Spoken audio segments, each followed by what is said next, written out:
Hey builders, welcome to the channel where we're building financial power. I'm Matt. I'm Potter. Welcome. Let's make this happen. Today we're talking about, is crypto a bubble? I think that's a common question for a lot of new people. If you're new to this channel, as of right now, we're going live on Thursdays and Fridays at 9 a.m. Central, 10 a.m. Eastern. I gotta remember that. Yeah, stick with that one. That was the best one. The Eastern. Okay. You All right. Central people. Okay. Well, what can I say? I'm used to that. So today we're gonna dive into the question of, is crypto a bubble, and why we're in. I think that's a common question for someone getting in. Again, if you're new to this channel, I'm someone that's learning crypto. Potter's been in longer than I and has gained more knowledge in studying. So I come in optimistically skeptical. So let's dive into it.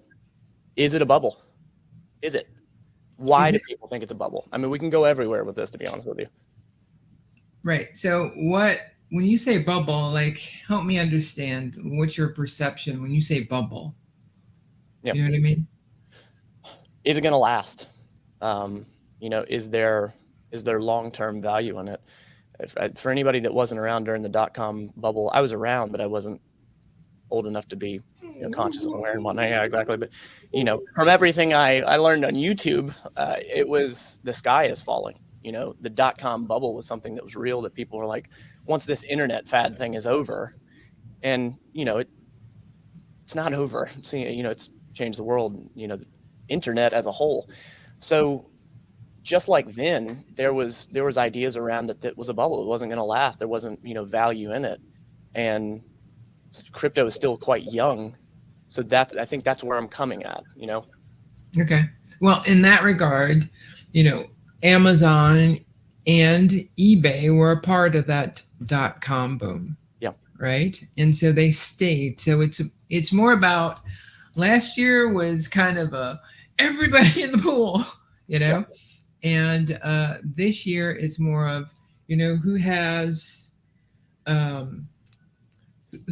the ability to. That was on Meals on Wheels. I had to hang up on Meals on Wheels. It's dedication. I'll call you back, Meals on Wheels, I promise. And so I know it's about a tomorrow run. So where was I? Wait, where were you at? If you don't think about it, you'll think about it. Okay, so when you come to big companies, like it's last year was everybody in the pool, and this year is more about trying to find people who are good, right? So is it a bubble? Yeah, absolutely.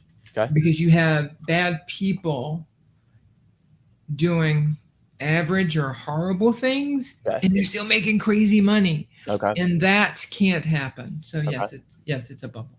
See, I like where you go with that. Okay, interesting.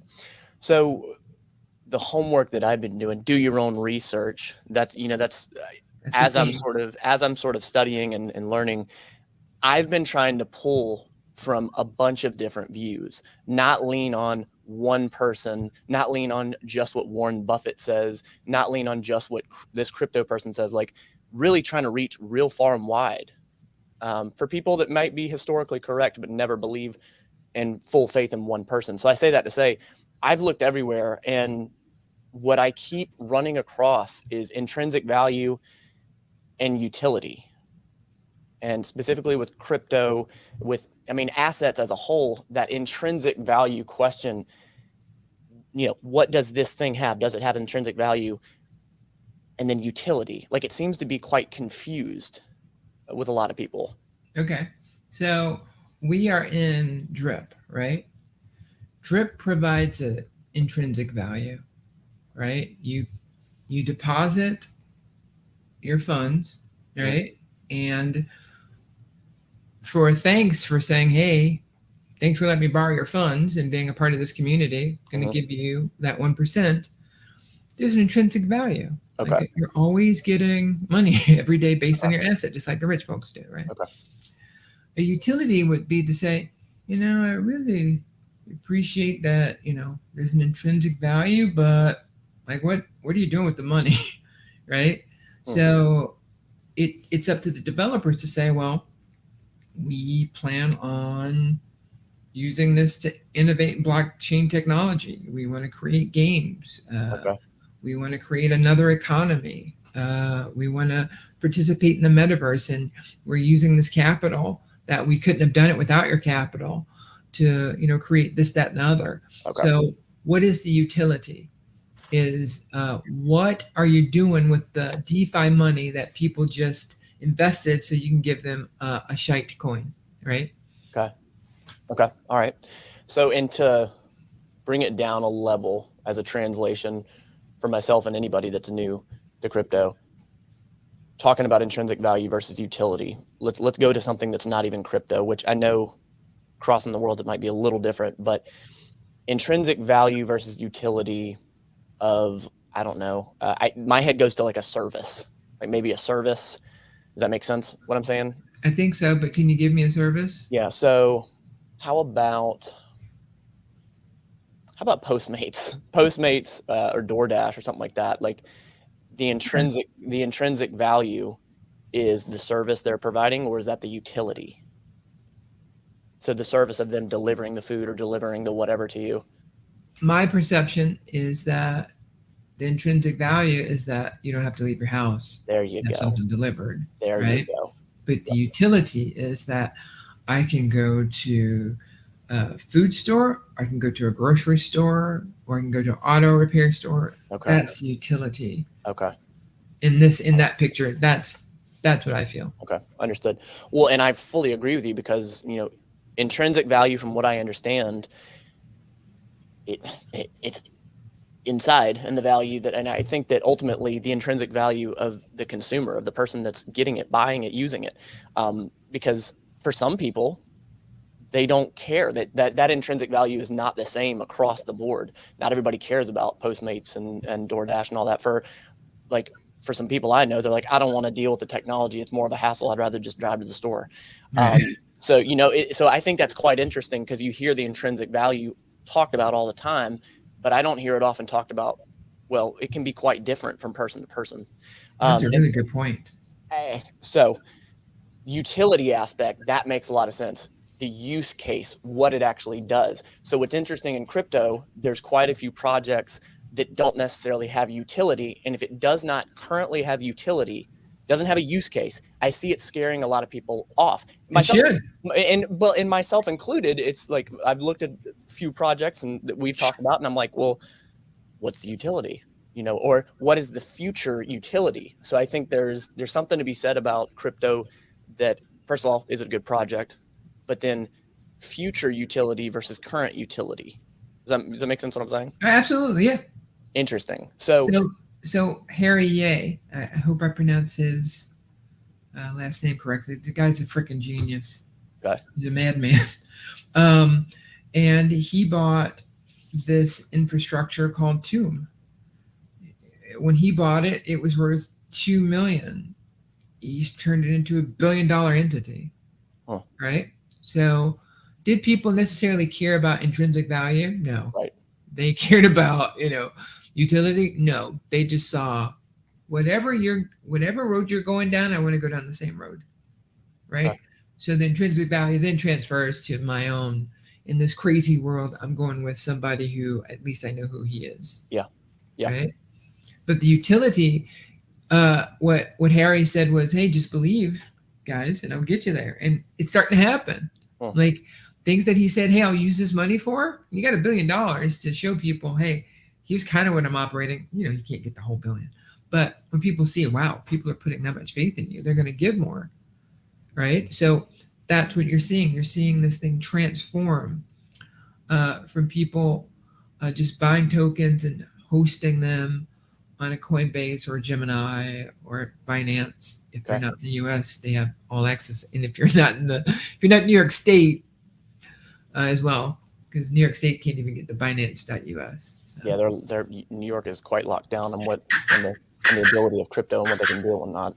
So along the lines of intrinsic value utility, what I think is interesting is not all utility, the use case, is tangible. And I think for a lot of people that are not aware of crypto, into crypto, or maybe learning crypto, and I see this from my studies, I see this across the board, that people ask the question, well, what is the utility? And if it doesn't provide some sort of physical service like DoorDash or something tangible, it's very difficult for people to wrap their head around it. I agree. You know, but when you sit here and you think about utility, and I'm not going to get into this because it has no tangible utility. What does Facebook or Zoom, what is the physical tangibility? What is there really? It's not there. There's not a physical thing that you're touching or grabbing. I know what it is. Okay, fire away. When I joined Facebook, by the way, for transparency's sake, they told me I was fake and they didn't allow me back in during the worst of times. But they were a scrapbook. That's all Facebook was. It was a scrapbook. We could put pictures and share them with your friends. Got it. They created a utility. They said, hey, we got a lot of eyeballs, so we can bring advertisers here. Yep. Utility. Yep. Hey, investors, we got a lot, so we're going to go public because we got this great utility with ad revenue. And they're like, okay. They use that ad revenue to. Yep.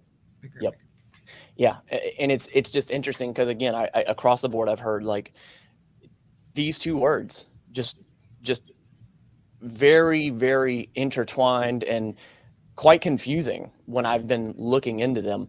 But as I've started thinking more and more on like, what does this service or asset, not even just in crypto, what is that utility? I'm like, good gosh, like there's so much that I use on a daily basis that does not have a tangible, a physical thing that I can touch of utility. But that's my really Lord, good. You see what I'm saying? Yeah, and I didn't think of it like that. That's really good. For me, that intrinsic value is critical. I run my business 100. I run my business 100% because on technology. So 100%. Like it's none of it's tangible. My own Matt Lane Fitness, my company. I run everything online. So that's just crazy. So I think taking a step back when you're looking at an investment or a crypto or whatever, at least what I'm doing is trying to ask myself a really broad macroeconomic question to myself, which is tough to wrap your head around at first, I think. It is. And a lot of people, they don't have patience for it. Sure. Right? Yep. Like, are my lights going to get turned off this week? Sure. Do I repair my car? Let me fathom the crypto explanation of utility. Like they don't have the time. Yeah. So Good point. And it's one of the reasons again why we are going to have a unique position. We're here to help people build. I don't want to give away spoilers. You're going to release what that is, but sure. There's a program around build, and we're going to help people get there without going into some deep dive explanation, but we're also going to warn them. This is where I was going to go. Okay. We're going to warn them about don't do it. Right? We're not here to get some pep you up on some token. We'll be transparent about what we've done, right, and what's good for us, but no pressure. This is information. You do you. Exactly. Yeah. Well, and I think that that segues into this of crypto as a whole. Why are you in? Like, why are you in? Why am I in? And I'll let you start that. Well, the details of my life are quite inconsequential. So there's one guy. His name is Scott Kelly. That's the reason I'm in. He was a guy I worked with back in the AOL Time Warner days, and he contacted me. And I got to get this story. It's an origin story, so let me just get it out of the way. Oh, that's all good.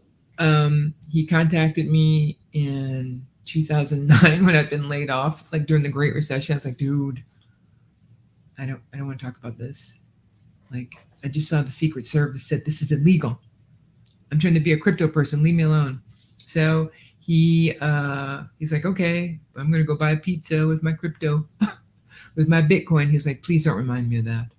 And now in the future times. Then he called me again in 2016. I said, no. So this time when he called me, I was like, you pinged me twice, and your timing is crazy that you would be available on the first day of my vacation. And I'm taking off for the first time for a long time. I'm taking off for 2.5 weeks. So I think this is a yes. And so we got in and we started, I call it like SpaceX, you know, how the rockets would take off fine, but landing them, that didn't happen. So we would find stuff and it would take off, but the landing, you know, except in crypto world, it would just go away. Then I started realizing as a security professional, whoa, my clients might need to know this stuff. Like, because if I'm listening to all of the advisors, everybody's going to get into crypto, and this requires private keys. This requires trust, and we're moving into a framework of zero trust. I digress. All of that stuff, the programming, I looked at it. I saw the language that they're using is the language I programmed in back when I was an average programmer. Like, so I just saw synergy. And then I started learning about it, and I started gaining great wealth, right? Enough that I could leave my job, find the madman, and bring this build program to you guys. So that's my story. I'm sticking to it. No, I like that. That delivers the personal, like, behind the curtain, rather than just being like, we believe that there's a lot of financial opportunity in this. That means so much more for you to give your story, and I agree with you. I agree with you. As I've said before on this channel, I started dabbling in crypto in 2017 just to sort of. That's when it was happening. You know, that's when I sort of caught wind of it, and I just, over the years, just a little bit at a time. But I've been busy with my own business and all that, and here in the past 6-8 months, I've felt this pivot. I've felt this shift, and there's been times in my business career that I've felt these times of, call it synergistic if you'd like. I agree with that. There's been these times where I feel this gravitational pull. I feel this pivot. I feel this this shift that's supposed to happen, and I feel it inside. And it was just right around this time that Potter and I met, and it just, everything kept pulling us together as a magnet. Yeah. And I don't know, I unless you're in my shoes, it's difficult to explain, but ultimately synergistic. Things just kept happening that kept pulling me to it, because I kept saying no internally of like, I don't really know much about it. I don't have time to study it. I don't know about it. Just everywhere I looked, creators that I followed that had nothing to do with crypto would just happen to speak about crypto. It's the concept of how, you know, if someone got this new car, you never noticed that car before, never. But then you happen to see it every day, it seems. You just keep seeing it. I believe those are signs. Call this woo-woo. It's really, really woo-woo. I get it. It's kind of out there. Woogity. But woogity, sure. But I think those are signs. I believe that those are signs, and I look at that. And so, yeah. That's like so real. You know what I mean? And you got in it before I did, right? Like, I didn't start until last year. Yeah. You know, and so it just shows you, like, there was just a time difference. I put in 5,000 plus hours. We're moving to 6,000, right? Yeah. So I just had time, and I was relentless about my pursuit of it. But regardless, there was a lot of stuff that just walked right in the path of, well, that's a good coincidence, you know? So yeah, you can't remove synergy from it. Yep. But 100% why we're in. Yep. Having said that, you know, like, my own perceived value of crypto as a whole is, I just don't believe it's going anywhere. I don't believe it's going anywhere. And the more that it advances, the more improvements I keep seeing. And again, there's quite a bit I don't understand, but there's quite a bit that I do now understand, and point blank have trust in, with a caveat. I mean, you never fully trust anything, that type of concept, but it's easy to be fearful when you're ignorant to what is in front of you. And it makes sense to be fearful, to be ignorant of what's in front of you. And I say ignorant with ignorant only means uninformed. That's it. Exactly. So yeah, I guess maybe it's wishful thinking. Maybe a piece of me is, wishful thinking, but it just seems like it's advancing. It seems like there's a lot of possibility. I know wishful thinking doesn't sound great, but no, I wasn't wincing at that. I'm like, I think it's right. I think that it's, yeah. It's, some people say hopium. I was right? about to say hope. Yep. Yeah. So just as you don't get hyped up on it, like when you're in there, when you're in these Telegram chats and you see wind moon, yeah. And wind Lambo, you got to laugh at it. Yeah. But for the record, Telegram is it's like the crypto world's texting platform. Yeah. Gotta get it. And it depends, right? Like there are some blockchains that they don't use it. They only use Telegram, and they only use Discord, another thing that we'll hook up and you'll get our info on. So. Yep. And then lastly, just the concept of, crypto is ultimately decentralized, and it is for the people type concept. It is, how would you explain that as far as strangers, anonymous? Like, how do you explain that, the DeFi aspect of how it's a trustless system? Does that make sense what I'm saying? Stranger danger. It's a few years ago, it was more about, trustless and, we can beat the government, right? We can beat big money. Now you realize, no, you can't. So, because you let them find out the value, they've caught up. And like right now, they don't want to buy Bitcoin at this price, right? So they've got sell orders to stop any push. You can see the sell orders. They can't push past it, right? So people are trying to. You mean people in general? People in crypto space buying? Got it. Yeah. And so, what was the question I was answering again? Just the aspect of how it's sort of trust in people of crypto. Like that's what I've been explained that crypto was it's decentralized. It's not one entity that controls it. So it's trust in people. Right. And so getting to a decentralized component is not as easy as people think. Bitcoin decentralized. There's just no way to hit an off button. Right. There's no person that you can say, get Satoshi and put him in jail. Don't know who he is. But even if you could put him in jail, everybody's still going to be using Bitcoin. You say, shut off all the electricity in the world. It's in space now. Like the blockchain is there. So it's less about, for me at least, and I think it's going to become for you, it's less about us versus them. Yeah. And more about, wow, this thing can bring a lot of people together. Okay.